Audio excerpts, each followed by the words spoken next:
llegamos ahí y vimos las heridas de bala en la cabeza, sabíamos que era un homicidio. El primer sospechoso en este tipo de casos es un miembro de la familia. No hay sentimiento, no hay amor ahí. Todo era sobre el dinero. Eso es tan antiguo como la Biblia. Matar por dinero. Había una especie de celos y animosidad sucediendo entre las hermanas. Ábrase solo si me muero. Me asustó. Yo pensé, ¿qué podría haber en esta carta? No puedo perdonar a una persona por matar a alguien. Tú no puedes hacer eso. Hermanas perversas.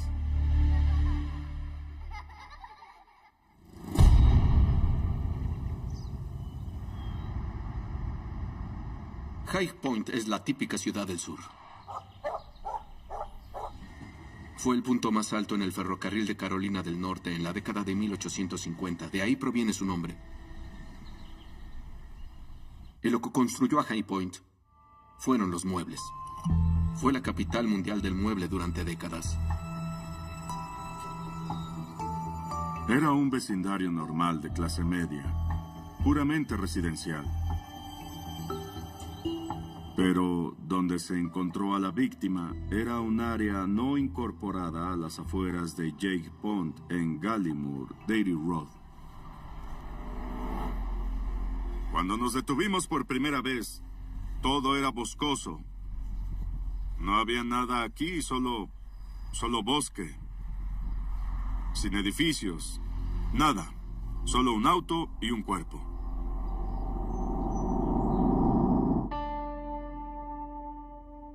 Poco después de llegar ahí y ver las heridas de bala en la cabeza, sabíamos que era un homicidio. Fue clasificado como un homicidio con tirador desconocido. Teníamos un auto con una etiqueta y fue muy fácil para nosotros averiguar de quién era y a nombre de quién estaba registrado. Y luego, cuando fuimos a su casa, casi sabíamos quién era. Eso conmocionó y obsesionó a la comunidad porque querían respuestas y los investigadores solo tenían preguntas. Pero para entender realmente por qué sucedió todo, tiene que recorrer casi todo el país y regresar al menos 3 décadas para descubrir cómo empezó todo.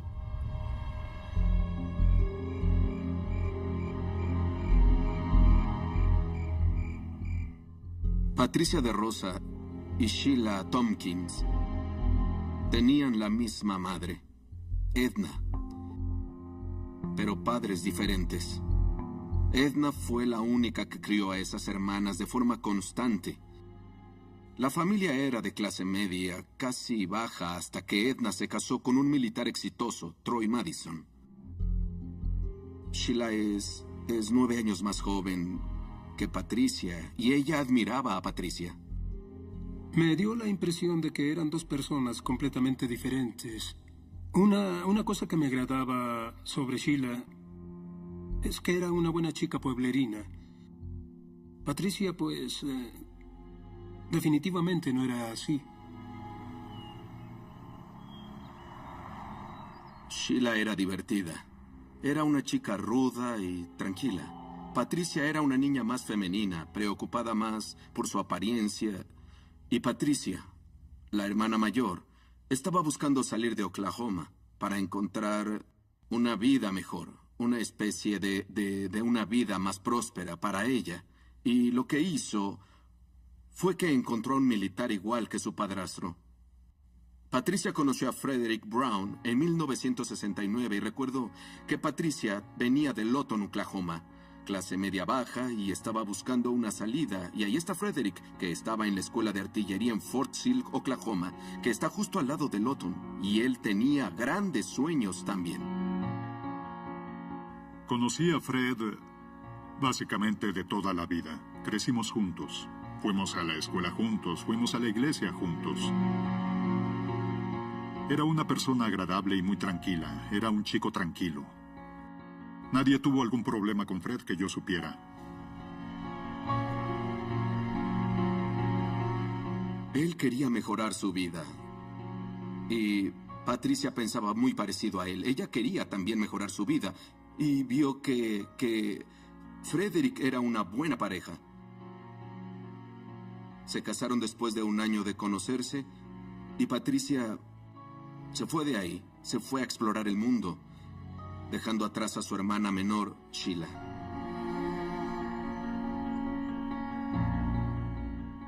Entonces, a Patricia le gustaba la idea de ser la esposa de un militar.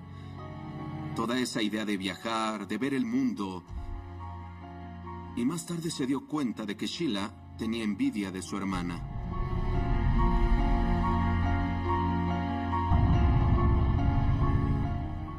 Y Sheila tuvo que quedarse atrás.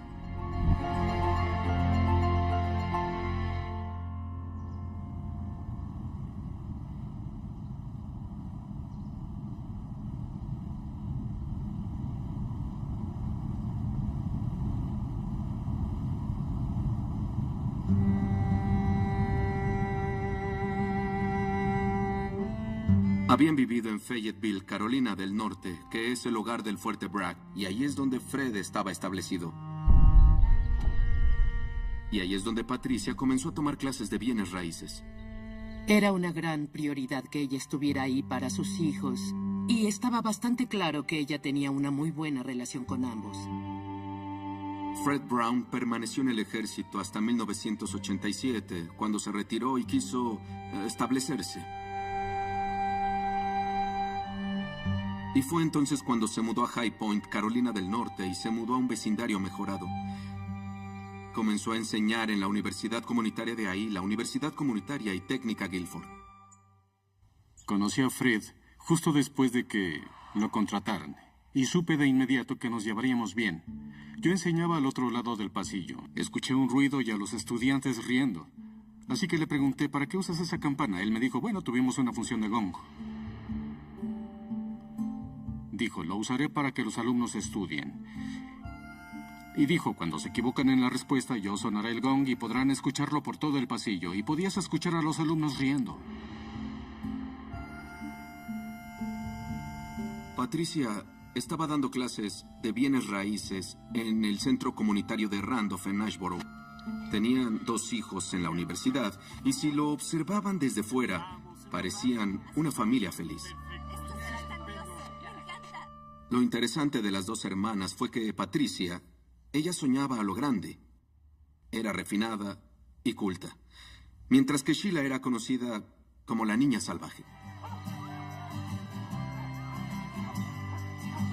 Sheila tenía un trabajo en una compañía de herramientas en Alabama y Leroy, su marido, él trabajaba como mecánico de autos. Sheila ya había estado casada una vez antes y Leroy era su segundo marido. Ahora Leroy, él era todo un caso. Mi padre, Leroy, se casó 7 veces. Tal vez cerca de 7, perdí la cuenta. Sheila era su 7ª esposa, pero eso no es lo que lo hace interesante. Él era un juerguista y así es como él y Sheila conectaron por ese lado juerguista. Sheila, ella era muy salvaje. Ella era una chica de muchas fiestas, o por lo menos así me parecía que así era. Ella tenía, ya saben, tatuajes y era alocada. Edna, la madre de Sheila, trató de disuadir a su hija Sheila de que se casara con Leroy. Pero Sheila no siguió el consejo de su madre. Les gustaba divertirse y ese era todo su vínculo. Sheila no fue el primer amor de su vida ni nada por el estilo y se aferró a él de una manera que tuvo que haber sido difícil estar con ese tipo y ver la vida de Pat. Pat estaba viviendo en una clase media bastante cómoda, ya saben, estilo de vida de los suburbios.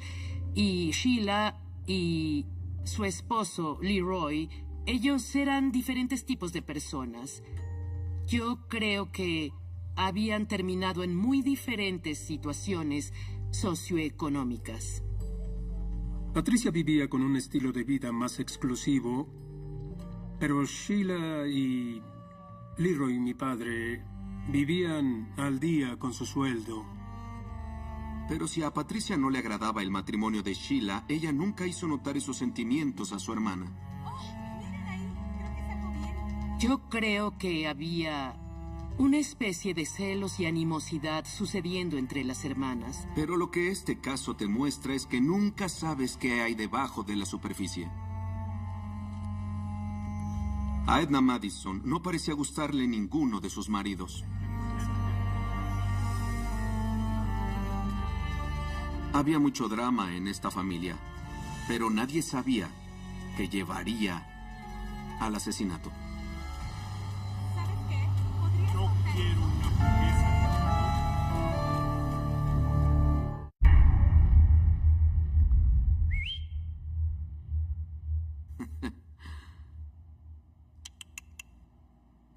Tranquilo.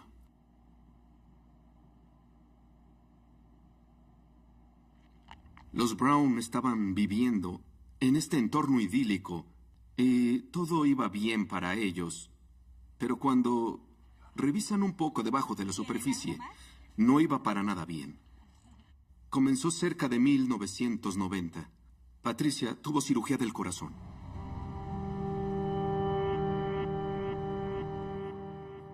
No está muy claro por qué la salud de Patricia Brown decayó al ser tan joven. Digo, tenía diabetes, asma, Dios, ella lucía tan blanda. Y todo eso le cambió el estado de ánimo. Ella entró en una clase de profunda depresión. Patricia estaba en el hospital y Fred fue a visitarla y luego su familia la fue a visitar. Estaban en la habitación al mismo tiempo. La familia de Pat estaba a un lado de la habitación y Fred del otro lado de la habitación. No hubo conversación. La forma en que lo veían a él era con frialdad. Pensaban que no debería estar ahí, que no lo querían ahí. Por alguna razón me dijo que con los años ellos habían desarrollado un disgusto por él, que no había nada de sentimientos, nada de amor ahí. Pero esa vez, una mujer se acercó y se quedó con Fred. Era una de sus vecinas. Ella solo se acercó para darle algo de apoyo. Algunos de los miembros de la familia pensaron que Fred era infiel. La madre de Patricia, Edna, vio a Frederick en el hospital con una amiga.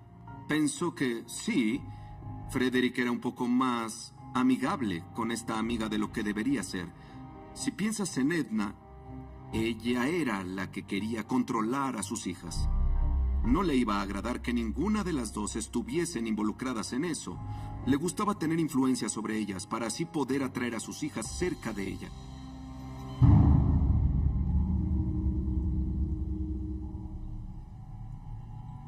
Y debido a esta angustia emocional, después de la cirugía de corazón abierto de Patricia, regresó a Alabama por unos meses para estar más cerca de su madre y recuperarse. Frederick se quedó aquí porque así continuó enseñando en la escuela. Ese podría ser el momento en el que parece que se reconectó con Sheila, su hermana menor. Sheila se había casado con Leroy y se habían mudado a Alabama también, para estar cerca de su madre. Ahí es donde se reconectaron. Como resultado, Patricia pasó más tiempo con Sheila del que había tenido en mucho tiempo. Desde la perspectiva de Sheila, su hermana, que tiene esta gran vida, de repente tiene una mala salud. Y todo eso la derrota tanto física como emocionalmente. Y eso pone a Sheila un poco más en control.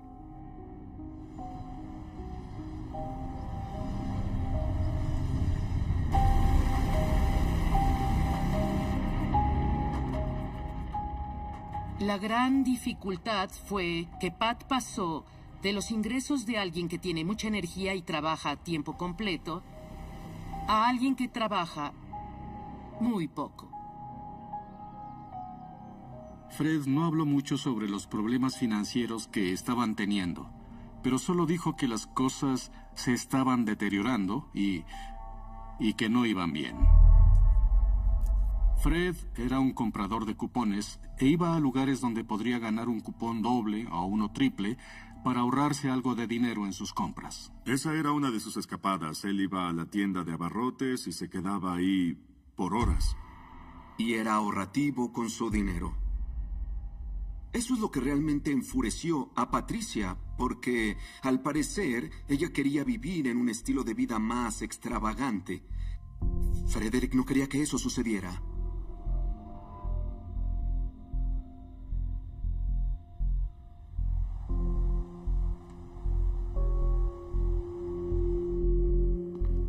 Otro de los problemas fue la hija de Fred y Pat, Saibra. Creo que todavía vivía en casa. Y Fred sentía que Saibra estaba causando una presión financiera adicional a la familia al no tener un trabajo que ayudara con las deudas. Lo que observé entre Patricia y Saibra era una relación muy estrecha, más con ella que con Fred. Y era posible que, a través de la crianza, intentara ayudar a Saibra y asegurarse de que tuviera algunas de las cosas que no tuvo. En algunos aspectos se parecía mucho a Pat. Quiero decir, se parecía más a Pat que a su padre. Tal vez había un poco de frustración por no haber salido de la casa todavía. Y todo lucía extraño.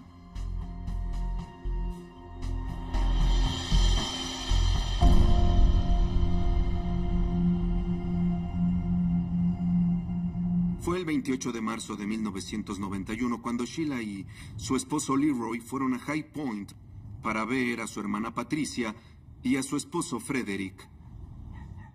Leroy le había dicho a su hijo que iba a enfrentar a Frederick por tener una aventura. Si Pat hubiera tenido sospechas, le habría contado a Sheila sobre eso y luego Sheila le habría contado a Leroy. Lo que importa es que si Leroy tenía alguna clase de información negativa sobre el señor Brown, seguro la habría usado. Es seguro. Así es como el tipo era. Hubo una confrontación en la casa y Patricia y Derek vieron a Frederick y Leroy discutiendo en la entrada.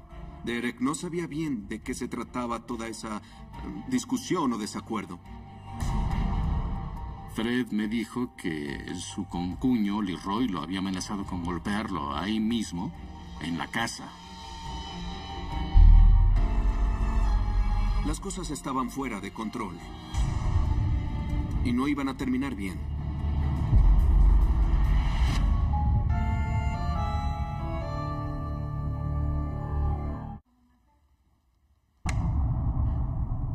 Después de la cirugía de Pat, como les contaba, la situación familiar se estaba deteriorando mucho. Fred había estado hablando de esto con otros miembros de la facultad y me contó sobre la amenaza ahí en la casa. Y le pregunté a Fred si era Leroy.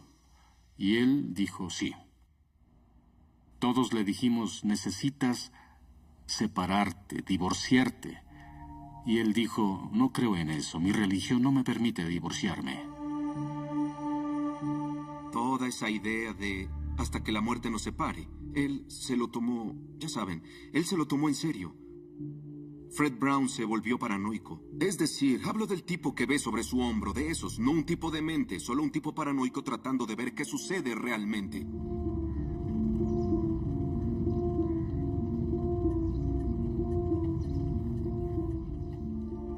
No vi a Fred esa mañana. No pensé nada malo porque no lo veía todas las mañanas. Después de 1 o 2 horas, Linwood English, quien era nuestro supervisor, se acercó y me dijo, ¿has visto a Fred? Y le dije, no, no lo he visto esta mañana. Vaya, eso es algo raro porque Fred tenía clase temprano y no se presentó.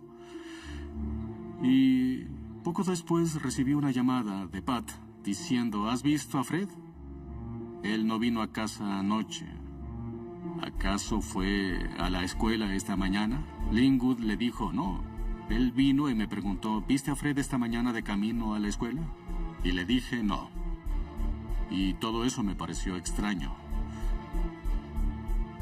Conocía la ruta de Fred. Así que conduje por ahí, lo hice muy lentamente. Y miré a ambos lados de la carretera. Pensé que tal vez tuvo un accidente, tal vez se enfermó, tal vez se salió de la carretera. Así que regresé a la escuela y le dije a Linwood, no tengo idea en dónde está.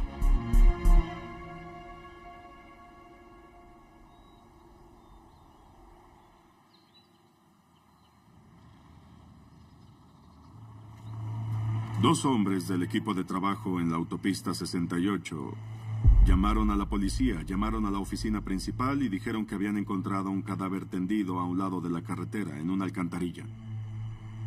Cuando llegamos aquí, encontramos un cuerpo en esta zanja. Estaba boca abajo.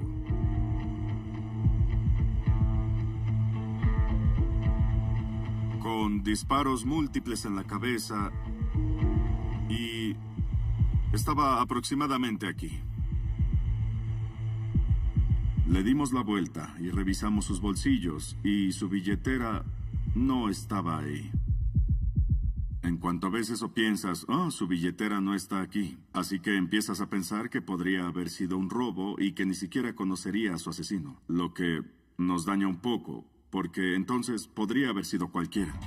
Parecía que era solo un... No sé si un robo siempre sale bien, pero parecía como un robo que salió muy mal. Encontré una casa, probablemente a unos 90 o 100 metros de distancia. Tal vez un poco más.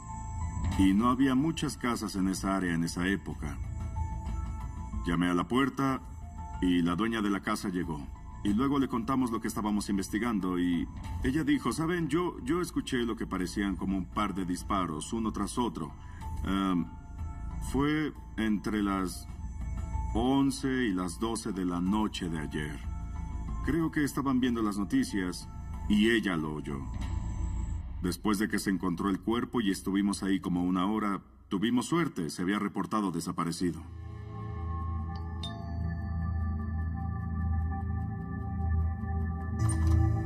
Pat Brown, su esposa, se sorprendió e impactó cuando le contamos por qué estábamos ahí.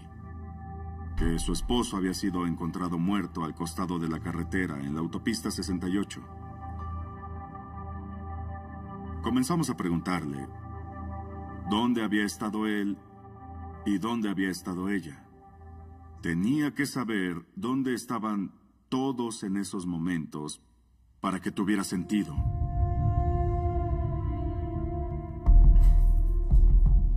Fred Brown llegó a la casa a las 5 de la tarde de trabajar en la universidad. Y luego su esposa se fue a la clase de bienes raíces.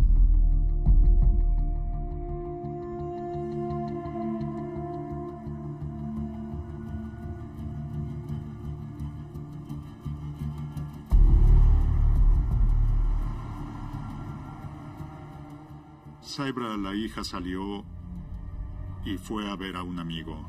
Se quedó ahí un par de horas, creo.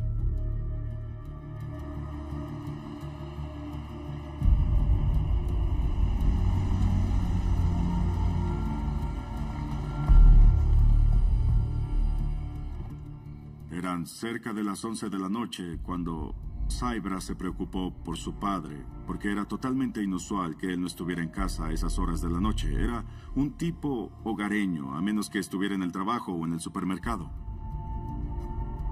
Patricia se reunió con algunos estudiantes después de la clase para cenar. Ella trataba de ayudarlos a prepararse para el examen de bienes raíces. Creo que necesitaba combustible para su auto y uno de sus alumnos la acompañó a hacerlo. Patricia llegó a casa alrededor de la medianoche. Y por supuesto, Fred no estaba ahí. Patricia y Saibra llamaron al supermercado local para ver si estaba ahí o si había estado ahí. Y también llamaron al hospital regional para ver si lo habían ingresado. Pero no obtuvieron ningún resultado positivo. Patricia y Saibra llamaron 2 veces al departamento de policía de Jake Point. La primera vez no llenaron un reporte. Jake Point no había tenido ningún reporte de su esposo Fred, como de un accidente o cualquier tipo de violencia.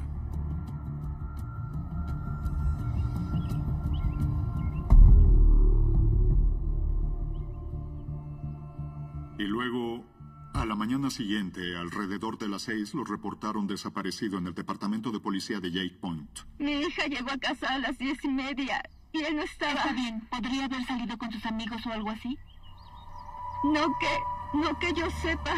Como cualquier detective de homicidios le dirá, el primer sospechoso en este tipo de casos es un miembro de la familia. Patricia tenía una gran coartada para ella, así que no había indicios de que Patricia Brown estuviera involucrada. Ella no era una sospechosa. Y verificaron dónde estaba Saibra. Estaba con una amiga. Hubo algunas sospechas entre los oficiales de que Saibra podría haber sabido más de lo que nos dijo. Absolutamente nada que pudiéramos probar. Cuando tienes un caso y no tienes ninguna evidencia real, y no tienes un arma homicida, hay todo tipo de posibilidades. Tenía que verlas todas, pero no había pistas.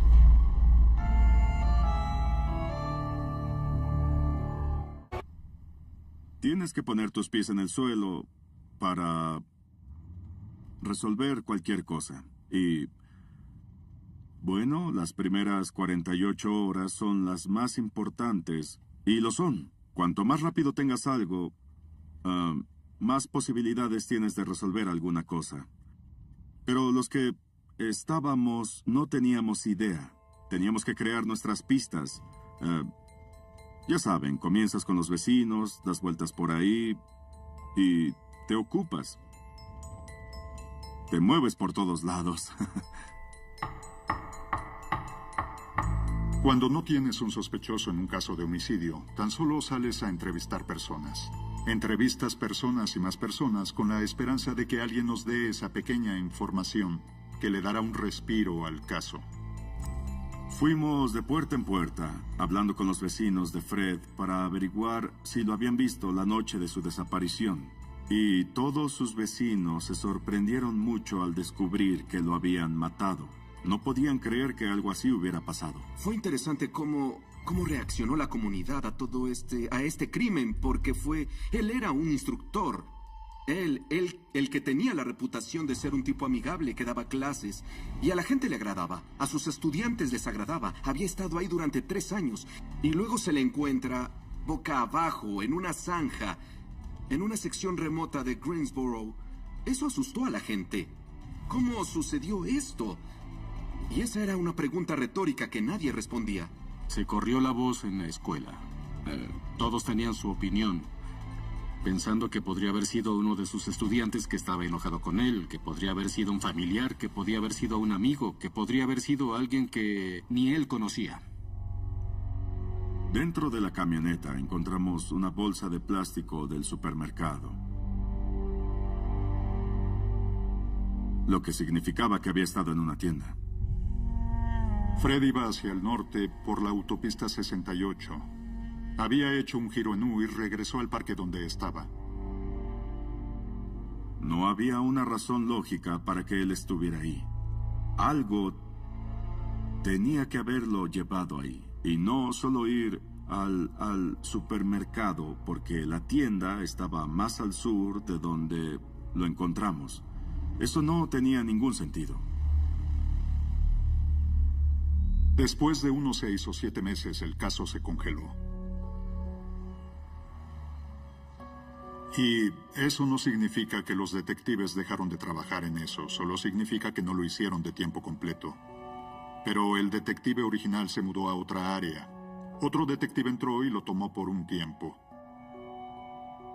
Patricia se mudó de Jake Point a Alabama para estar cerca de sus familiares y de su madre.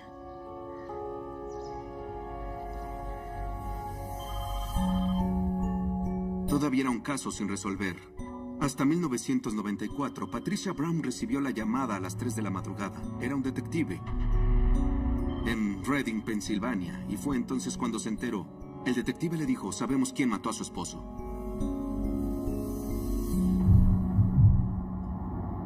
Sé que estás nerviosa. Ojalá no hubiera sucedido. Ojalá regresáramos al tiempo. Bueno, mi papá vino a visitarme.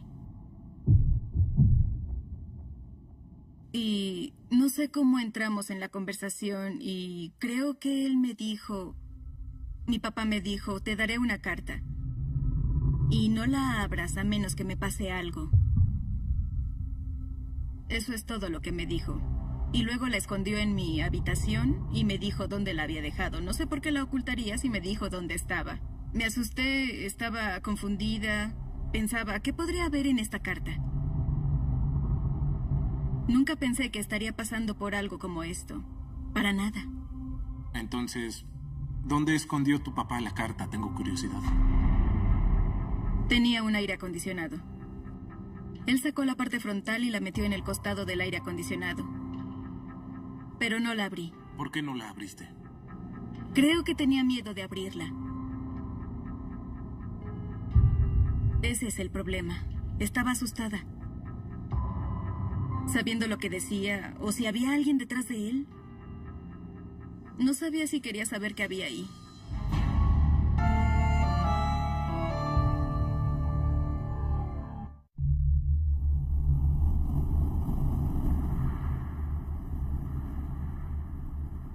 ¿Por qué tu papá estaba en la ciudad? No lo sé. Yo sentí que solo venía a verme. Pero él no quería que mi madre supiera que estaba en casa, porque le debía la pensión. Por eso fui a ver a mi madre con la carta. Y le dije, papá me dio esta carta. Ella me dijo, bueno, tenemos que hacer algo al respecto.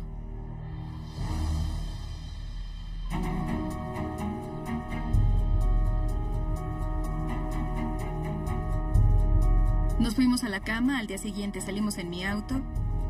Y ahí fue cuando la policía rodeó mi auto.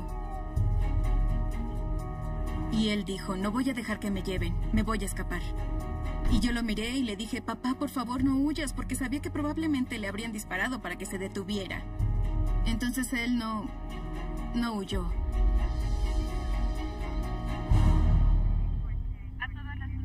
Los policías rodearon mi auto. Y yo gritaba, no se lleven a mi papá, no se lleven a mi papá. Y yo les gritaba y les rogaba, no se lleven a mi papá. Alguien les dijo que él estaba ahí. Y sí, fue mi madre. No la culpo. Pero era mi papá. Y lo arrestaron, por supuesto. Y eso dolió. Lo detuvieron inicialmente por la pensión. Pero creo que mi madre le contó a la policía sobre la carta antes de eso, así que ellos la leyeron.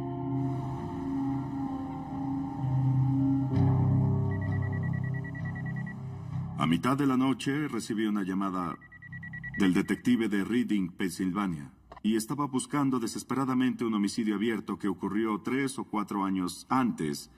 La llamada telefónica duró unos 20 minutos. Conoció todo el historial y esta carta llegó a nosotros. Así nada más llegó a nosotros.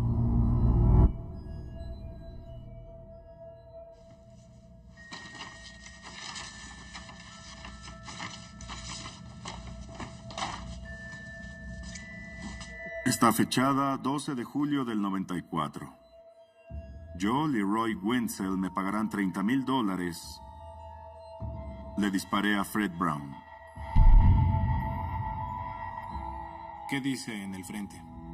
No se abra. Ábrase solo si muero.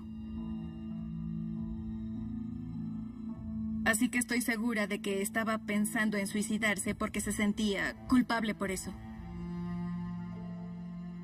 Creo que escribió la carta porque él se sentía culpable y estaba en su conciencia. Y quería que alguien lo supiera. Y él no quería ser el único culpable por haber hecho esto. ¿Ya la habías leído? Sí. Sucedió en Carolina del Norte, High Point. Todo el asunto fue organizado por mi esposa, Sheila Wenzel, y su hermana, Pat Brown. Leroy Wenzel dijo en el estrado que la razón por la que lo escribió fue porque no recibió su dinero. Solo le pagaron $3,000 y él quería y le prometieron 30.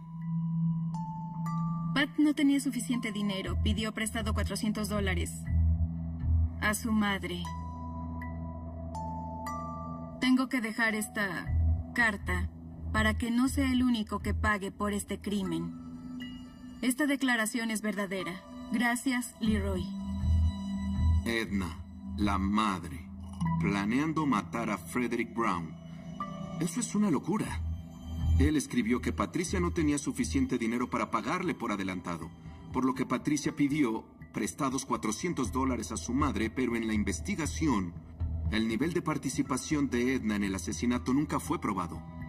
Si muero por algo que no sea un ataque al corazón, si me mato, esta carta debe ir a la policía. Y es todo lo que dice. Mi padre vio esos signos de dólar y eso es tal vez lo que lo llevó ahí. Pero culpo más a las chicas, Sheila y Pat, porque creo que si no hubieran ido a ver a mi padre sobre esto, él nunca habría hecho algo así. Todo está listo. Entrevistamos a Leroy en prisión y él nos contó casi todo lo que necesitábamos, con mucho más detalle.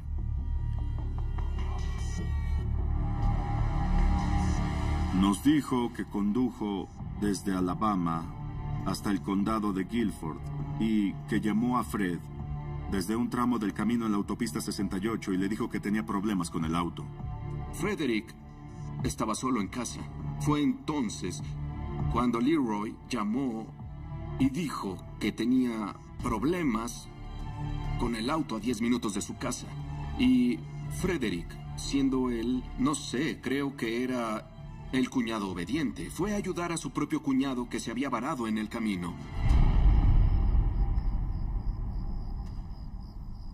No perdió mucho tiempo.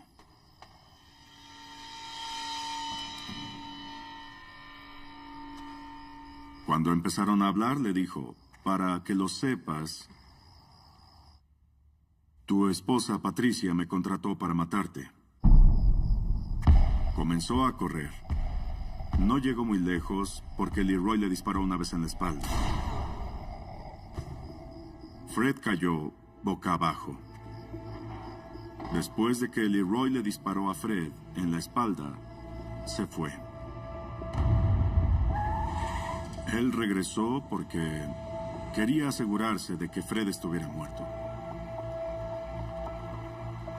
Cuando regresó, él se acercó a Fred nuevamente. Fred no se había movido y le disparó 2 veces en la cabeza. Se fue otra vez. Había salido del camino y se dio cuenta de que había olvidado tomar su billetera porque se suponía que esto debería parecer un robo. Así que se estacionó de nuevo y tomó su billetera. Tenía tanta prisa por regresar que recibió una multa por exceso de velocidad en Georgia, justo en la ruta. Así que eso nos confirmó que él fue la persona que lo hizo. En 1990, Patricia se sometió a una cirugía de corazón y fue durante ese verano de 1990 cuando se acercó a Leroy y a Sheila Wenzel para pagarles por asesinar a su esposo Fred. Básicamente, si ves el motivo, todo era sobre el dinero. Eso es tan antiguo como la Biblia, ¿saben? Matar por dinero. Se supo que Patricia Brown heredaría $153,000 en beneficios por fallecimiento y más de $105,000 en inversiones y propiedades, que incluían un lote en el lago de Carolina del Sur y propiedades en Florida. Y luego dice, Mark Wenzel, mi hijo, sabe sobre esto. Así que si algo me pasara, él puede contarle a la policía lo que pasó.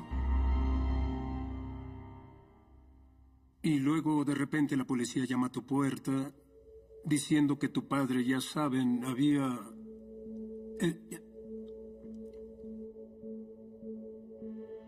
Tu padre admitía haber matado a este tipo en un asesinato en complot. Digo, tú piensas, oh Dios mío, él lo hizo. Y tus emociones y sentimientos se descontrolan. No puedo perdonar a una persona por matar a alguien, por quitarle la vida a alguien. Eso no puedes hacer eso. Todo este tiempo sentí que podría haber estado ahí cuando sucedió, pero sentí que él no fue quien lo hizo. Pero supongo que a lo que se reduce es que sí lo hizo. El 21 de julio de 1994, un magistrado en el condado de Madison, Alabama, emitió órdenes de arresto contra Patricia Brown y su hermana Sheila, y ambas fueron arrestadas el mismo día en relación con el asesinato de Frederick Brown. Cuando arrestaron a Patricia Brown, miró a las autoridades y dijo: los estaba esperando. Arrestaron a mi hermano, Leroy, en Pensilvania. Sabía que vendrían. Ese juicio fue como un gran teatro en un tribunal. Tanto Sheila como Leroy testificaron que fue idea de Pat Brown, pero la fiscalía la pintó como una mujer engañosa que solo quería dinero. La defensa pintó a su cliente como una mujer quien fue engañada por su hermana menor y su cuñado Leroy. Pat estaba muy molesta por la forma en cómo Leroy y su hermana la habían involucrado en todo esto, y sentía que la habían usado para, básicamente, salvarse ellos de una potencial pena de muerte. Eso realmente molestó a Pat. Creo que ese fue prácticamente el final de su relación con su hermana, y entonces tienes que intentar explicar por qué. En nuestro caso, porque ella no estuvo involucrada y que ella solo fue arrastrada. Leroy Wenzel fue condenado a 50 años más 30 de prisión por su participación en el asesinato de Fred Brown. Patricia Brown fue condenada a cadena perpetua y murió en prisión en 1996. En 1995, Sheila Wenzel fue condenada a 50 años de prisión por su participación y salió bajo libertad condicional en 2013. No creo que Sheila debería haber salido de prisión. Creo que debería estar purgando tanto tiempo como lo hace mi padre. Siento que ella también lo asesinó. Para mí, lo peor de todo es que Fred Brown, en mi opinión, fue asesinado sin razón alguna. Su familia fue destruida sin razón. Sus hijos perdieron a ambos padres en esto. Esa es la peor parte. Lo siento por lo que hizo mi padre. Me siento mal por eso. Solo quiero pedirles perdón a todos. Que ellos sepan que me importa.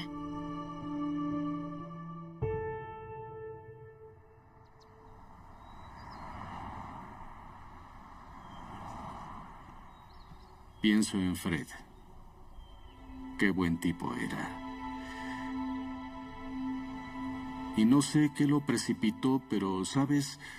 Me dijo, no me sorprendería si mi esposa encontrara la forma para liberarse de mí. ¿Qué tan patético puede ser?